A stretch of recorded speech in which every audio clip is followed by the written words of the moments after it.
If you like audiobooks or audio shows, check out a free trial of Audible. Just click the link in the description. Welcome to MINDSHOCK True Crime. You are listening to the Stephen Avery series. This is part 15, the RAV4 part 3. I am your host, Bruce McGuire. And Johnny Mills. And today we're going over even more oddities regarding Teresa Halbach's supposed RAV4 that was found on Avery Salvage Yard and all of the bizarre circumstances surrounding that, including one of the biggest mind shocks of the case yet. Was it really found by Pam of God? And what evidence exists for it being found earlier by different individuals who actually reported it? What do you think about that, Johnny? Yeah, that's sketchy.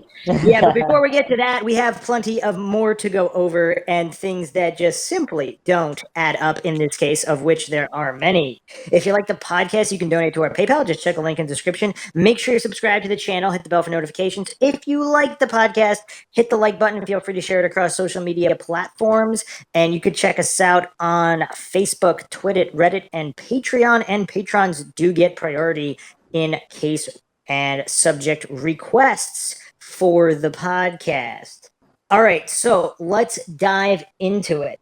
So there's a lot of sketchy aspects to this case. We discussed in the previous few episodes whether or not Teresa's RAV4 was mystic teal, forest green, like blue, green, red, whatever. You know, Ken Kratz actually went down the gauntlet and named it almost every single color there is just to cover the spectrum.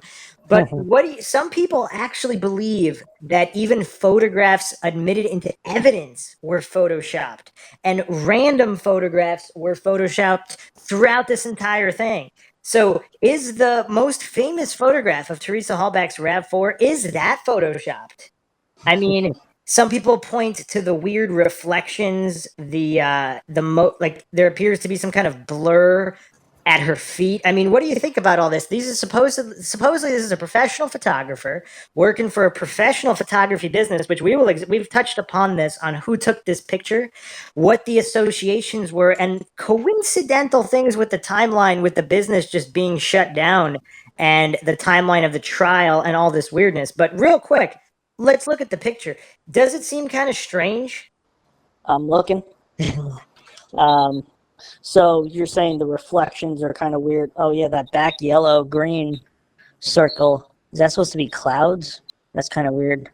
Yeah, the reflection. I mean, it does kind of look cloudy that day anyway. It almost looks like, yeah, even like the flash, like I think the flash should just be in one point, right? Depending on where it's coming from, not three different flash points. I mean, I guess that depends on what it's being reflected off of, like what's around that. There looks like there's a car. Is there a car right behind the person taking the photograph? Are there other reflective surfaces to the left and the right? I mean, there shouldn't be, unless it was some kind of staged photograph and they brought out like a bunch of reflectors or something. Yeah, I see the blue circle now, or oval, whatever that is, a little blurriness. So it could be motion blur, but it's kind of like, doesn't look like it is. How fast does she look like she's moving that fast? Does she look like she's like sprinting out of her car? I mean, Roadrunner running real fast. Yeah, there's a little bit of weird shadow too, like under her camera and at the bottom of her jacket, the back of her jacket. I mean, would it really look like that? I don't know. Like, this whole photo seems strange. Was it manipulated? Some people say, oh, look, it was this color and this, but are we taking on blind faith that this whole Teresa Halbach situation, not that she wasn't a real person. I mean, people have done their research. They found photographs of her in school and all these things. She was definitely a real person. You know, obviously that was one of the most insane, preposterous. I mean, although if she was a made up person, I mean, if that's what the truth is, that's what it is. I mean, we're not going to appeal to incredulity fallacies, but it appears there's plenty of evidence to corroborate she was indeed a real person. Now, here's the problem. Obviously, the DNA, if you haven't checked out our DNA episodes, check those out, because the DNA test said that she could not be excluded. It was far from a match from a degenerated sample, a degraded sample, and an imperfect process with a lot of extrapolations in the data and very small data sample sizes to match the DNA. So that there's the people pretending that there's conclusive evidence that Teresa Halbach is dead from her remains that went missing coincidentally. So there's nothing to retest. I mean, this whole thing is bizarre, but it seems like, let's say, if whether she's alive or not now, if this whole frame up job was planned ahead of time, were these photos photoshopped to cover up mistakes in the execution of the plan? Because some people point to, some people, again, they appeal to incredulity and say, oh, it would be too hard for all these people to pull off a frame up. But what if they pulled it off so botched and sloppy, which is pretty much what we have, right? I mean, this is a botched and sloppy case with a lot of things that don't add up. So did they Photoshop certain pictures to try to cover up some of these mistakes? What do you think? I don't know. Back then, were they using Microsoft Paint, maybe? I mean, well, this would have been post 2005.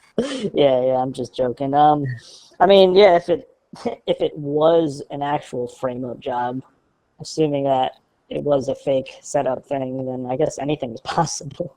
I wish we could hear what Maxwell Powers had to say about this.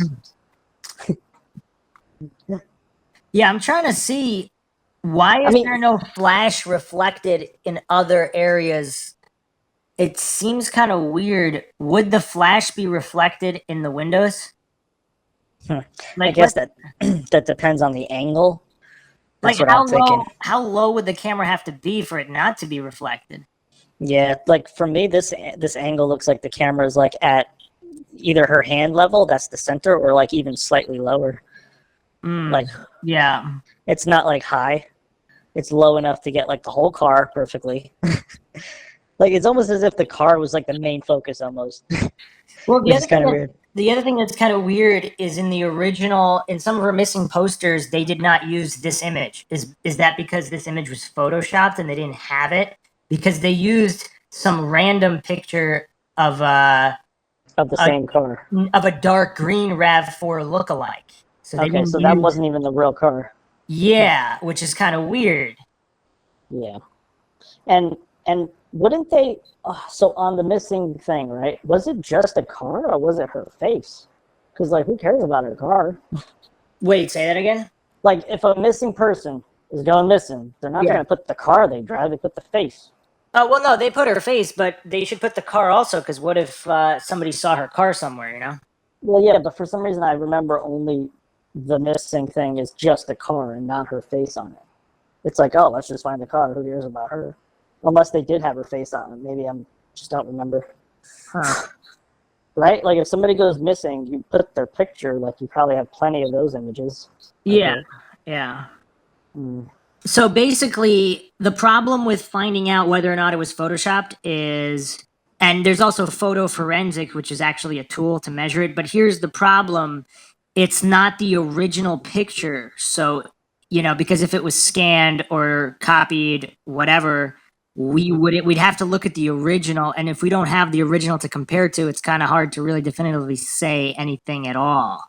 Yeah. So, but some people are pointing to the fact that this picture just didn't surface until later, where it's a pretty good picture of her in her car. Wouldn't they be using that instead of older, grainier pictures? It's just kind of weird. Mm-hmm. We actually mentioned this in one of the previous episodes. Her boss, Tom Pierce, took the photograph. Huh. And this supposedly, and Tom Pierce is an individual we'll be looking at as well. I just want to say something real quick. I just looked it up. So for the missing poster, yeah, it did have her face on it. I just, for some reason, just remember the car. But yeah, they did have her face, so forget what I said before. So yeah, that was her boss, Tom Pierce, at Pierce Photography. And this was organized in April 2005, coincidentally, just 24 days before the first depositions in Avery's civil case, which was May 12th, 2005. So we're talking a matter of weeks here. Now, Pierce Photography was organized on April 18th, 2005. Wait, after she went missing? No. This is before she went missing. So yeah. So this is a few months before, because remember, coincidentally, Avery's arrested right before Tom Kucerik and Vogel were set to be deposed, which would probably have been the most damning depositions. So they made sure they got Avery before that happened. But the deposition started May 12th, 2005. And now you want to hear something really coincidental. We mentioned it briefly. I'm going to mention it again.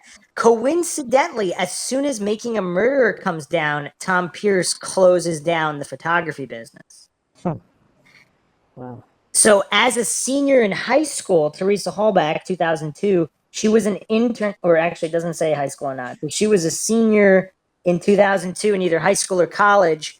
I'm guessing high school here. Senior year, 2002, she was an intern for Pierce Photography. Well, she's 25 when she went missing. 3, 4. So they would be college, I guess. Yeah, okay, so college. And yeah, that's kind of strange with this timing. So anyway, going back to another interesting thing, Tom Pierce also talked about Teresa in the past tense. So you know how like Mike Hallbach's made a comment about grieving or we need time to grieve even before they even knew she was dead. Yeah. Which is kind of, I mean, that's weird. But Tom Pierce, there was during Investigator, somebody's talking to him and he mentioned her in the past tense as well. And so that's kind of weird. Yeah, because they didn't finish looking for. They literally just started. And wouldn't looking for her. especially people that knew her? Wouldn't you be hoping she's alive? Why would you automatically assume she's dead, like right off the bat? Yeah. Huh? It's weird. It's pretty weird. And Tom Pierce knew her for 4 to 5 years. Okay, so he did make a comment. There was an article stating this: Teresa Halbach's former business partner, Tom Pierce, says he's not surprised that the FBI confirmed Teresa is dead. Which is also not true. Once again, we went over the actual report, which is kind of funny because all of these media outlets are spinning that this was confirmed, where it's pretty far from confirmed due to the degraded sample and all of those issues. Once again, we went over them in the DNA for Dummies podcasts. Now, here's what Tom Pierce said, quote, "They knew, I mean, the family knew, the Manitowoc County Sheriff knew, they just needed 100%. So he's saying all these people knew she was dead. It's weird. I don't know. It's pretty weird. All right, now let's get even more weird. You ready for this? I don't think you're ready for this, MINDSHOCK. Let's go. Let's see what it's about. So anyway, Maxwell, what do you think? Well, also keep in mind, Tom Pierce is the first one who, he's the one who took this photograph, allegedly. Mm-hmm.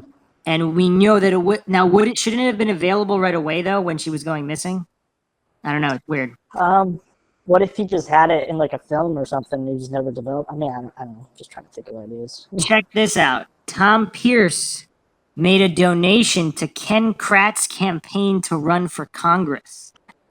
Doesn't Ken Kratt seem like a really legitimate congressman? Don't you want him in Congress? He made a donation. What? Yep. What do you think about that? He's buddy with Ken Kratz. And this was before or after? Yeah, it looks like in 2008.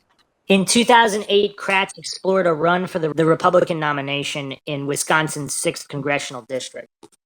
So this was a couple years later, and Tom Pierce donated to his campaign. Wonder how much that was. Well, nothing about this case really adds up. I mean, there's all this shady business all over. It doesn't quite make sense. And then if he did take the picture, and if all these people are in on it, are we really going to say it definitely wasn't photoshopped? And so here's another problem.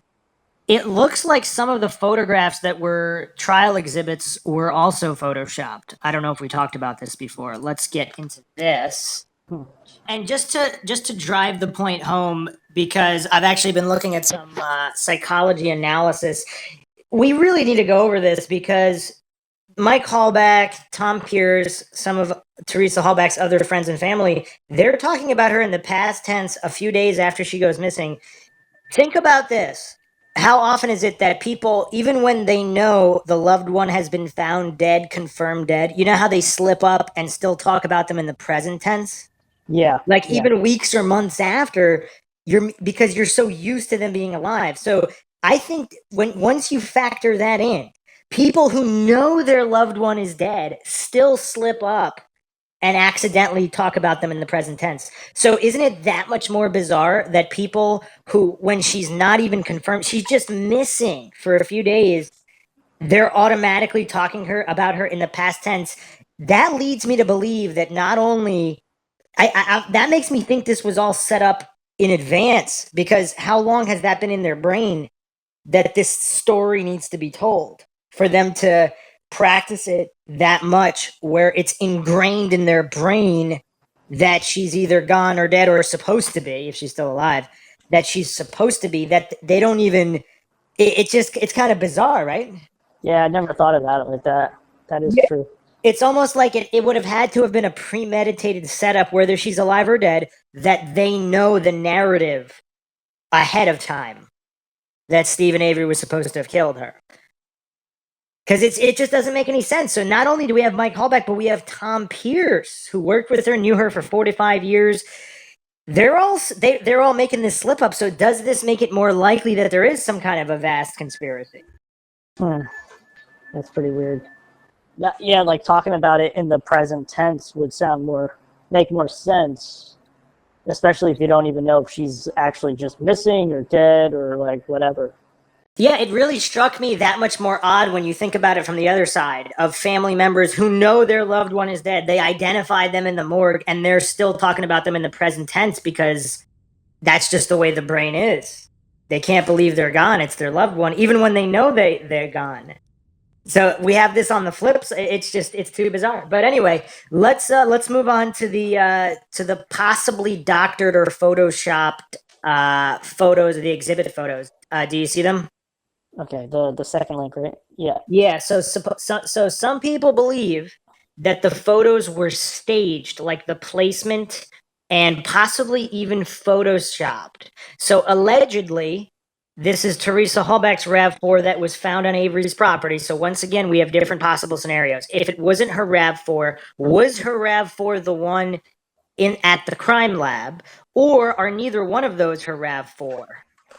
Or was it really her RAV4? They swapped a tire, whatever. They swapped things in it, and that's why things don't make sense. We don't know.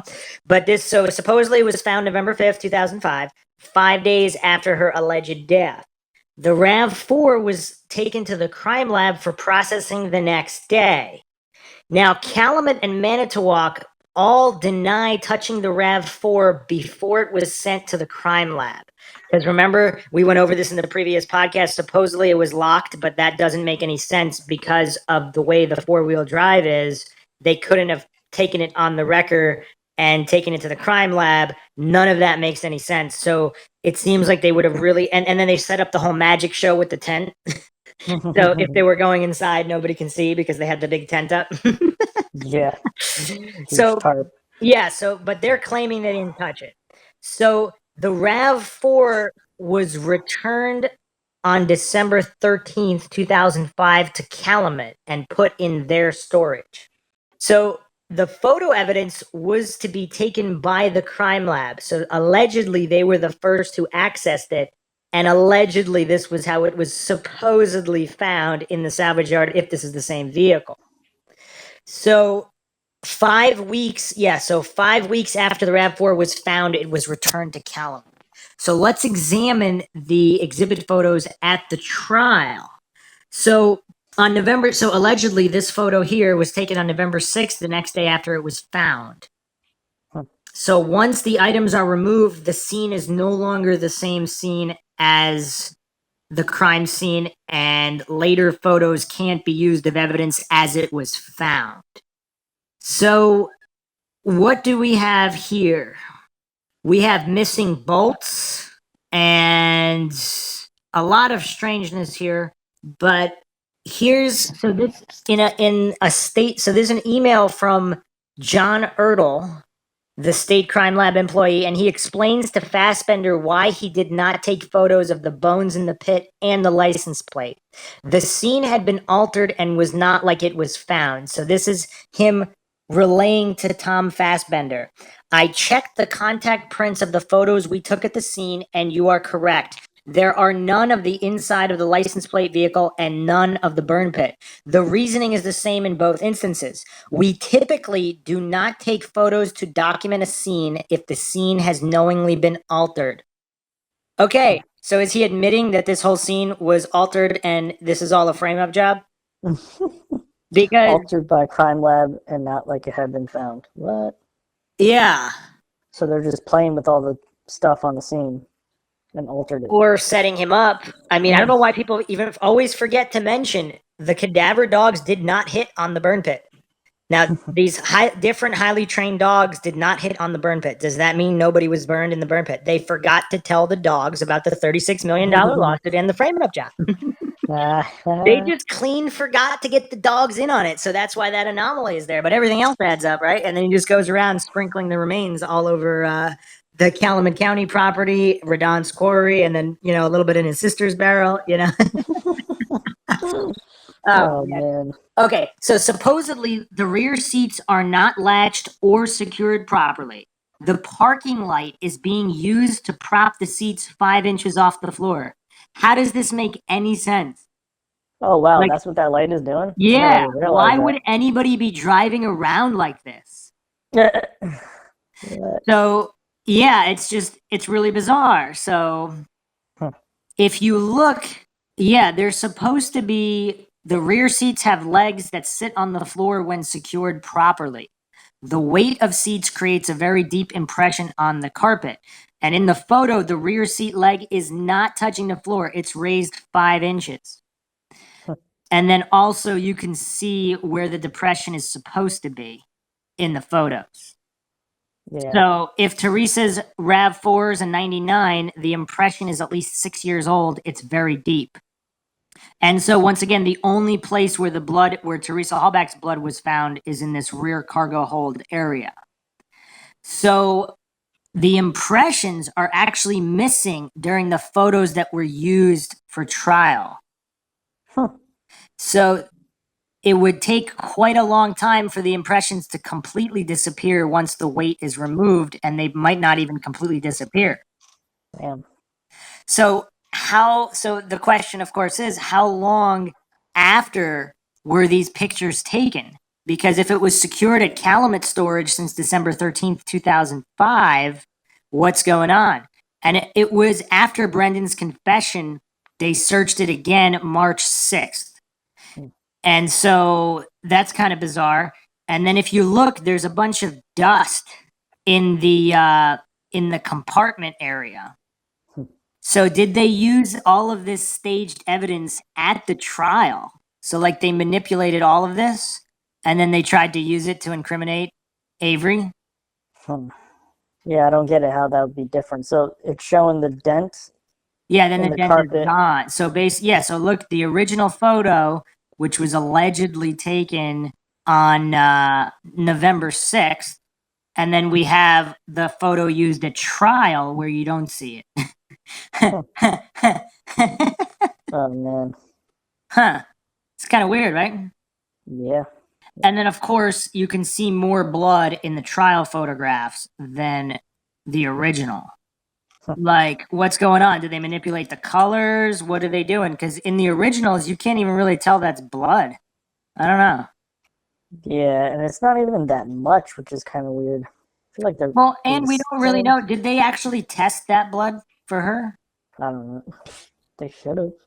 And if they did, do we trust their results? How do we know they didn't just swap the label in the lab? Because we're going to do a dedicated episode on crime lab corruption, because most frame-up jobs happen in the lab where they just switch labels. I mean, it's real easy, right? It takes one crime lab tech or, you know, some special agent to just sneak in and swap it. You know, Or you'd even have... by mistake, which sucks. Or, yes, of course, mistakes happen as well. Yes, there's innocent people sitting in prison because things were mislabeled accidentally. Yes. In this case, I don't know if we can believe. Are we going to believe it was accidental?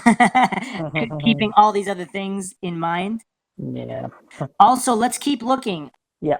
Yeah, so if we go down, there's in Culhane's DNA PowerPoint presentation, the seat is folded down and the blinker light is moved under the seat. So where's the blood on the carpet near the seat leg? It's not there. So why are we seeing like it covered up like what's going on? So it looks like the carpet was lifted and this wasn't reported. Yeah. So if they lifted and moved all this stuff around, how would it look like? So there's definitely all this funny business going on with the RAV4. I mean, what do you think? It's pretty weird. I don't know. It Yeah. doesn't match up. Yep, it is pretty weird. All right, so let's move on. So this has been a crux issue in the Avery case, and we haven't really touched upon it yet. So we are finally getting to the battery in the RAV4 being the wrong size and coincidentally belonging to a mid-90s Ford Crown Victoria. Coincidentally, the standard de facto law enforcement vehicle. Do you find that suspicious at all, Johnny? That is weird. That's not suspicious at all, right? I mean, people put Ford Crown Vic batteries in RAV4s all the time, especially people that don't have access to RAV4 batteries easily. I mean, I didn't realize there was different batteries for different types of cars. I guess because of the size. Yeah, different engine sizes and different power requirements for the vehicle. Like you can actually get a bigger battery than you need, especially if you want it. Some people do that just so it could go longer without being started or whatnot if it has more cells. And there's all these different battery specifications as well. You have cold cranking amps. You have how long the cells last without being started. So there's a lot of specifications of batteries, and different cars do take different batteries. So So the battery was switched? Yeah, and that's a big problem. Okay. So or she could have like got it replaced and just went with that one for some odd reason. So online sleuths have been looking at this issue quite closely. So interstate ships to fleets, so their batteries do have serial numbers. And Kathleen Zellner actually confirmed this. Interstate has a batch number that allows them to track a battery throughout the shipping process. So the 91 to 95 Ford Crown Victoria used an Interstate MT-58 battery. The 92 model of the Crown Vic was basically referred to as the Police Interceptor. According to an article written in April 2000, the Manitowoc County Sheriff's Office began transitioning from the Ford Crown Victoria squad car to the Chevy Impala model.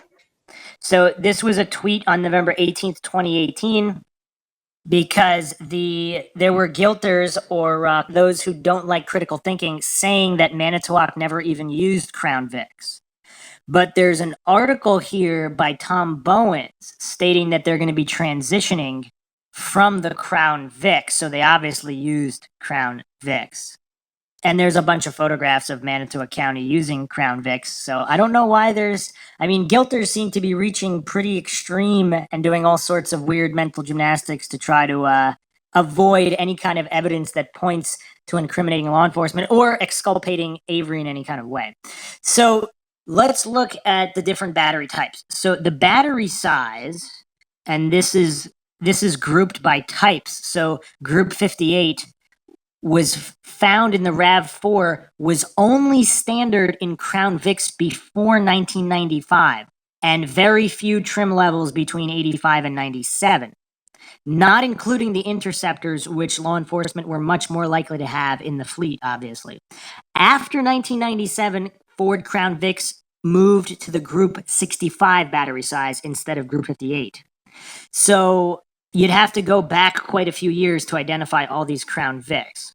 So we need to find out how and by whom the incorrect battery got installed on the RAV4.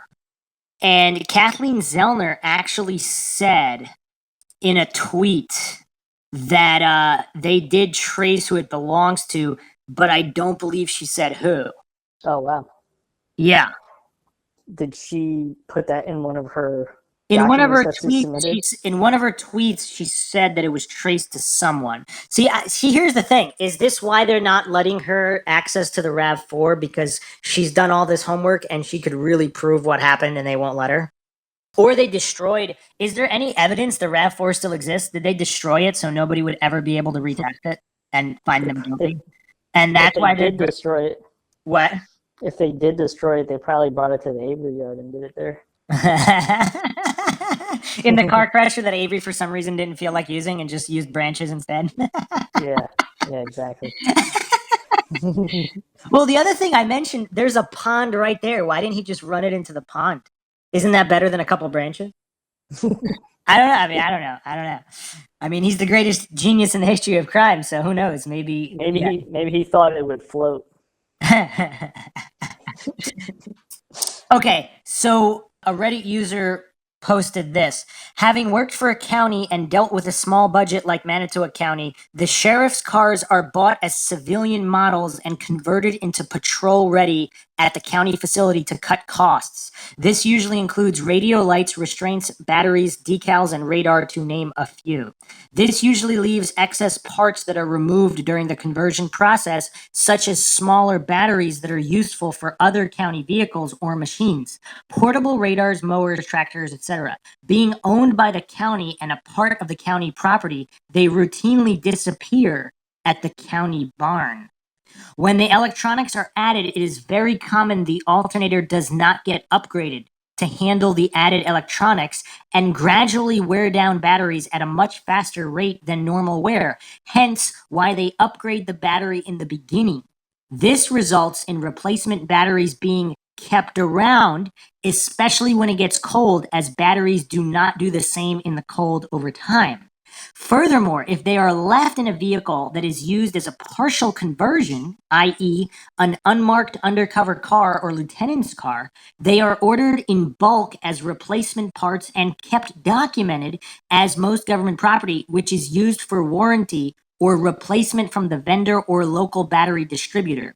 It's a county, so there are several officials who have county vehicles as well, such as the county executive, who usually get a smaller vehicle such as a Crown Victoria that simply does not get all the patrol features added, all being serviced and maintained at a county facility, barn, or shop. Replacement parts would be available for basic service like oil washer batteries.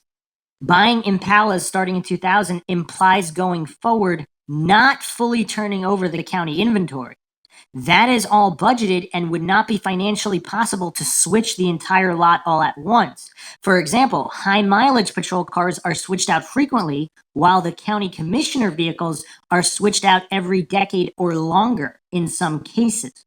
There are several sources of vehicles in a county inventory.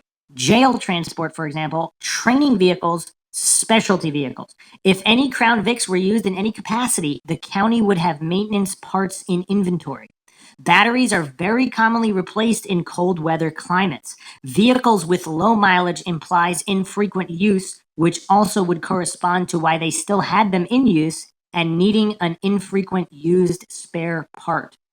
So from a Q&A session on Twitter with Zellner, November 15th, 2018, someone asked her how she knew the RAV4's battery was replaced. She replied, "We've confirmed that it was replaced with the wrong size battery for the RAV4, the same size battery that is used in Crown Victorias. How do we know the battery died? Because it was replaced with the wrong size battery and it was still under warranty. Have you traced who changed the battery or who owned the battery that was put in her car?" She replies, "Yes." So, but she never mentioned who it was, though. Well, obviously that's confidential, right? Like that would be for the court. So yeah. So did she submit all that, or like what? I'm assuming she did, but why did they plant his DNA on the hood latch? Because are they trying to say that he disconnected the battery where it was somebody else? Because they knew someone switched the battery, so they needed his evidence. They needed his DNA on the hood latch to blame him, right? But when they find out whose battery it freaking was, then they'll know like something shady happened. Yeah. So that's kind of weird. Definitely. So here's what we have. So either it was the killer, the planter, the framer, or law enforcement framing him. Someone else was under the hood that they didn't want to know about. Of course, the vehicle was locked, right? So they couldn't deny that. So Teresa bought the 99 RAV4 in 2003, and it had the wrong size MT58 battery. And the MT58 that was placed in the RAV4 was manufactured in 2004. So the battery was not already installed. So we know for a fact that the battery in the RAV4 was not the one she drove off with when she first bought the RAV4. And since it's a wrong size battery, we're assuming these people, the framers, whoever, they're on a tight schedule, because if they don't even have time to get the right battery, they just want to get anything in there, right? Yeah, and like pick the perfect battery to put in there, idiots. Yeah. So some people believe, so remember when Chuck Avery said that he spotted lights in the pit area? So this was on the 4th, the evening of the 4th. Were they trying to switch out the battery, and then they stopped because Stephen Avery and Bobby Dassey actually, they went to investigate the lights? So were they kind of being caught in the act? Isn't this all so risky? I mean, I don't get this whole process. What about like on Avery's property though? Because he could have one of those cars as well, right? A Ford Crown Vic? Yeah, he could. Yeah. Yeah, we Maybe don't he have put a full. the police. Maybe he put the police battery in there, and he knew that they'll find it, so he set the whole thing. Wait, so he was trying to frame the police? Yeah. But wait, why though? I don't know. I'm just trying to think. Like, this is the stupidest thing ever. Unless, so well, no, hold on. anything is Let me go possible. back. Let's go back to the Avery split personality theory. If what if Avery has what if Avery has three personalities, and the third one just wants to screw around? So he doesn't really care if Avery is blamed or not, but he just wants to like screw with everything and cause mad turmoil. So he's the one that put the Ford Crown Vic battery in there, and he left the RAV4 there without destroying it, so that they could also find Avery's blood in it that they're going to plant. That makes more sense than anything the case puts forward. Oh my god, that's funny. That's too much, man. Yeah, this is pretty bizarre. So Teresa's car was under warranty, and both the batteries were also under warranty. So the wrong battery was also under warranty. So that's what I don't know how they tracked it, but yeah, normally, so these car batteries have 3-year warranty. Okay. So before Teresa, so on January 24th, 2002, the original owner had the vehicle serviced. The tires were rotated, the battery was checked, but neither was replaced. This is from the Carfax on the vehicle. And so tires usually last 50,000 miles and batteries 5 to 7 years, and an average of 4 to 5 years. So wait a second. Did that battery die when they were in the middle of planting the RAV4? Did the original battery, like let's say whoever was framing Avery, if they're trying to put it to the salvage yard, did the battery die in the middle of their plant job operation? No, that's too funny. No, but is that because it was due, right? Because the RAV4 was 4 to 5 years old when Teresa purchased it. They run 5 to 7 years, average of 4 years. I don't know. It's kind of weird, but that would be pretty funny. And the dealer bought the car at an auto auction more than a year later, so that was March 6, 2003. So this might have been Lemieux Toyota of Green Bay, and if they installed new tires and a new battery, then those records and dates would be linked to Teresa's name since she was the buyer. So as of April 4th, 2003, the RAV4 had 38,379 miles on it. April 8th, Teresa purchases the RAV4. October 28, 2004, Teresa had the RAV4 serviced at Auto Select Inc. in De Pere, Wisconsin. When she got it serviced on October 28, 2004, it had 63,482 miles on it. So during the 18-month period, Teresa had driven it 25,103 miles, on average 1,500 miles per month. If the dealer did not replace the original tires at auction, March 6, 2003, then it would have had the original tires on it. So she most likely would have purchased tires on this date, but Auto Select didn't input all the maintenance performed that day. Only the wiper replacement showed up. So we have missing records here too. So if the dealer didn't replace the original battery, she would have replaced the battery at this time, since the original battery was 5 years old.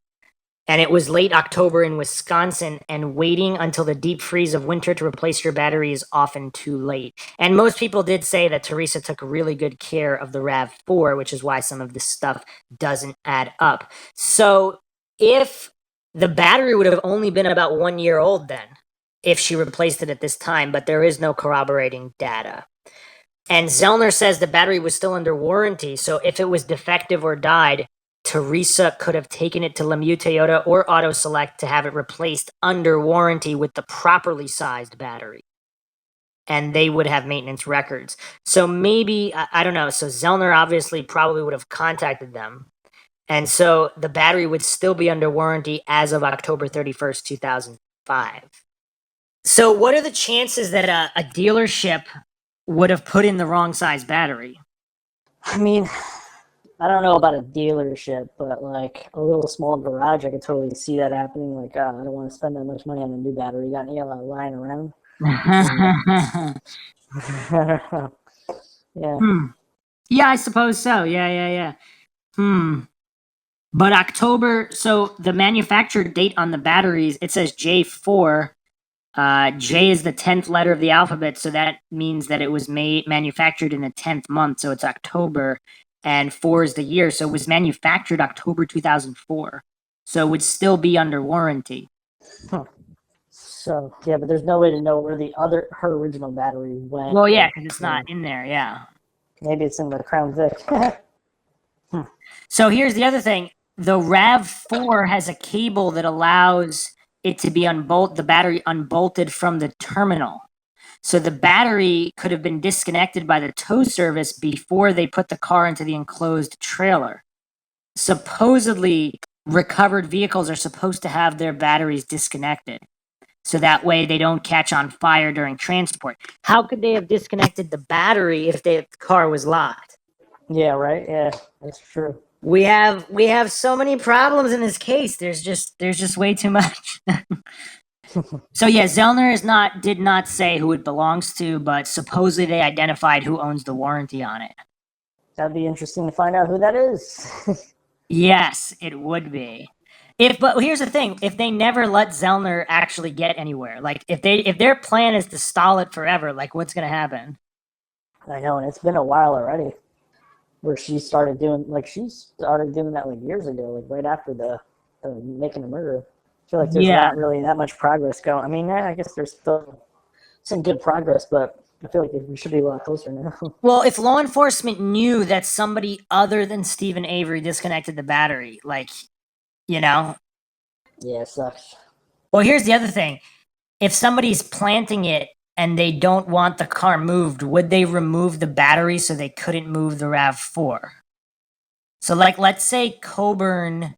All right, we don't know what really happened. Like, what if there was another party that wanted to frame somebody else? Or whatever scenario.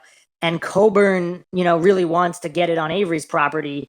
There's no battery in it. So he's going to put any battery he can in it to get it to Avery's, right? Yeah, I guess so. I mean, because think about it. If the battery was simply bad, they could have just jumped it. They wouldn't have swapped the battery. So that is it more likely that the battery was just completely taken out so the car couldn't be moved easily? I think it's just like whatever was lying around, they just stuck it in there. Yeah, maybe. Huh. Yeah, a lot of this just really, really doesn't add up. But wouldn't they have spare batteries in the garage, Manitowoc County Sheriff's Office Department? So any law enforcement officer would have had access. They could just go to the garage and grab a battery, right? Yeah.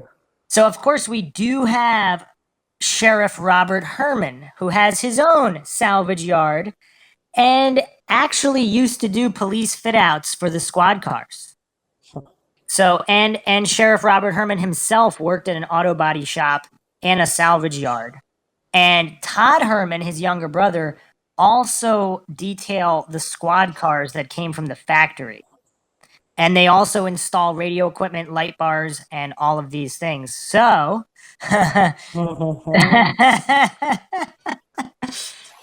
that is pretty interesting, isn't it? Yeah.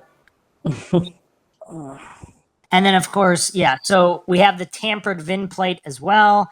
We have all these things that just don't really add up. The other people say that they know that they were going to investigate it and find the wrong battery, which is why they planted the hood latch DNA. Because if they didn't plant the hood latch DNA, they'd be like, wait, why is there a wrong size battery in there? And they'd be like, wait, somebody must have planted this car here, right? Yeah. So That makes sense. is the battery the whole reason they planted the hood latch DNA? Or maybe Avery really did switch the battery. Yeah, but if it was Avery, well, they want everybody to think it's Avery. So if they plant the hood latch DNA, nobody's looking at it. So, all right. So there's other issues with the battery. We'll have to come back to them. But here is the biggest mind shock. What if it wasn't Pam Sturm who really discovered the RAV4? So, in a Calumet County Sheriff's Department supplemental report, so this is complaint number 05-0157-955, page 81. This is the reporting officer, Kelly Sipple. At approximately 2:30 p.m. on Saturday, November 5th, 2005, Lieutenant Sipple of the Calumet County Sheriff's Department arrived at the intersection of Avery Road and STH 147 to assist the Calumet County Sheriff's Department and the Manitowoc County Sheriff's Department in a missing persons incident. On October 31st, 2005, a female by the name of Teresa Halbach had disappeared. Teresa is a resident of Calumet. On the morning of Saturday, November 5th, 2005, friends of Teresa were searching the Avery's Auto Salvage Yard, where they located her motor vehicle off the southwest quadrant of the property. Officers from both Manitowoc and Calumet responded to the scene. Shortly after arriving at the Avery property, I was teamed up with 2 Manitowoc County Sheriff's Department investigators to check the outbuildings on the property for Teresa Halbach. At this point, we believed there was a possibility that Teresa was still alive. We began searching the outbuildings of the Avery property, and we started with several garages located in the northwest corner of the property. All right, so they found it in the southwest quadrant. I never heard of this. So her friends found it? Yes, this So is not from the this- other guy? Not her Lodorn or whatever the hell? Well, maybe it doesn't state who her friends are. So here, well, actually, it does. So here's another thing. So November 5th, 2005, at 1117 hours, I, Lieutenant Herman, spoke with Earl Avery. Earl gave verbal consent at the time for conducting an investigation in the salvage yard. I, Lieutenant Herman, had also contacted D.I. Shetter, advising him of the incident. D.I. Shetter did respond to Avery Auto Salvage, at which time I met with him. CASO investigators and their sheriff arrived on scene to assist. And they were informed that the vehicle was located in Avery Auto Salvage and an investigation would take place at this location. They approached Sheriff Pagel requesting that their agency take over the investigation due to ongoing civil litigation between Stephen Avery and Manitowoc.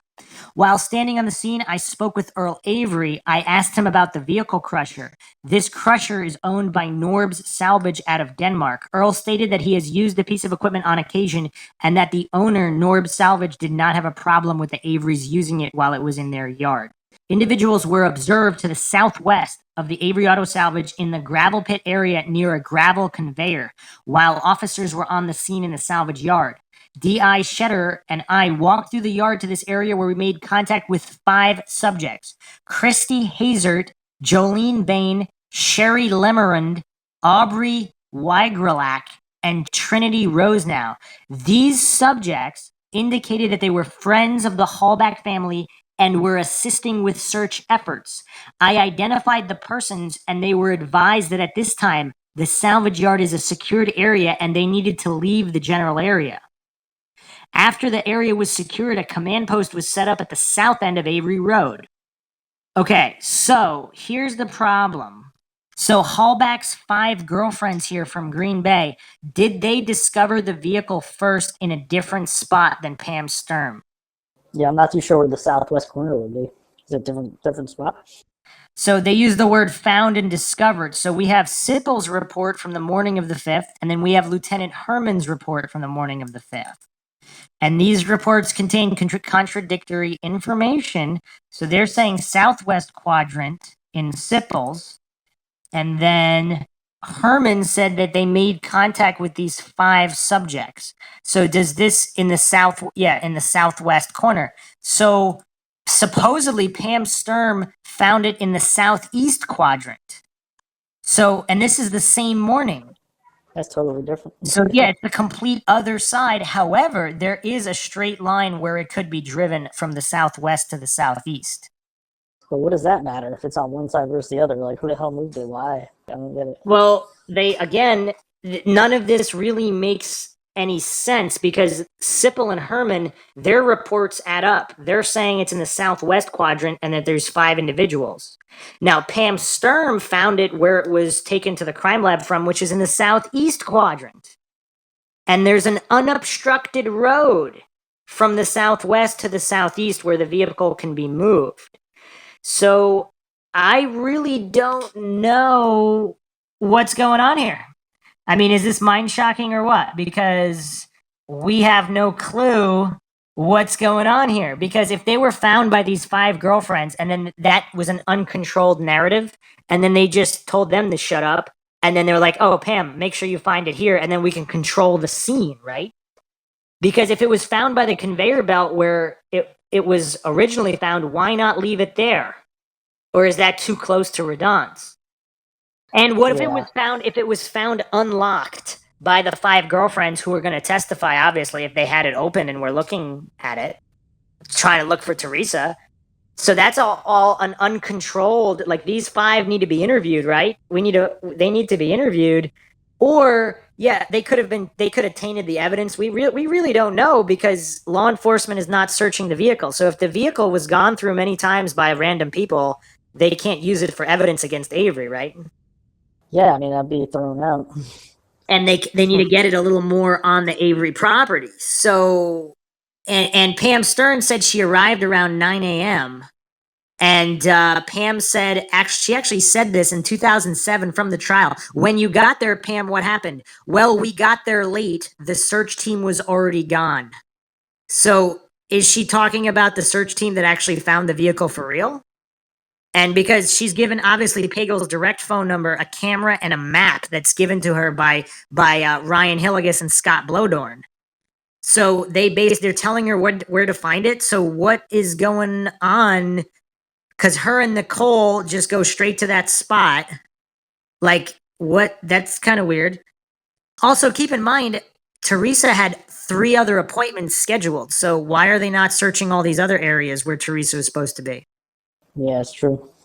And so we will get into other things on the timeline of Teresa Halbach and all of this. But this is one of the biggest mind shocks because if Pam Stern isn't even the one who originally found the RAV4, what are we, what are we thinking? And obviously some of these photographs, the light in the photo, I mean, it's all difficult to tell what time it was found and all that. But if it was found later, I mean, this opens the door. I mean, this is another lesson in not taking anything on blind faith because for whatever reason, the guilters take on blind faith as gospel truth, whatever was presented by law enforcement. I mean, even if they really think Avery did it, if all of this manipulation is going on, like, don't people want to know the actual truth? Like, if it really wasn't found the way it was found, don't people want to know exactly how it was found? I don't really get it, but hopefully everybody has enjoyed another episode of MindShock True Crime in the Stephen Avery series. Plenty more to ponder, plenty more to come, and we're actually still not even done with the RAV4, believe it or not. There are more issues with the battery. There are more issues with RAV4 sightings. It is just a never-ending rabbit hole in the Stephen Avery case. If you like the podcast, you can donate to our PayPal. Just check the link in the description. Make sure to subscribe to the channel. If you like the podcast, hit the like button. Feel free to share it across social media platforms. Like our Facebook page. You can also check us out on Twitter, Reddit, Patreon. This is Bruce McGuire signing off. And Johnny Mills. We'll catch you guys next time.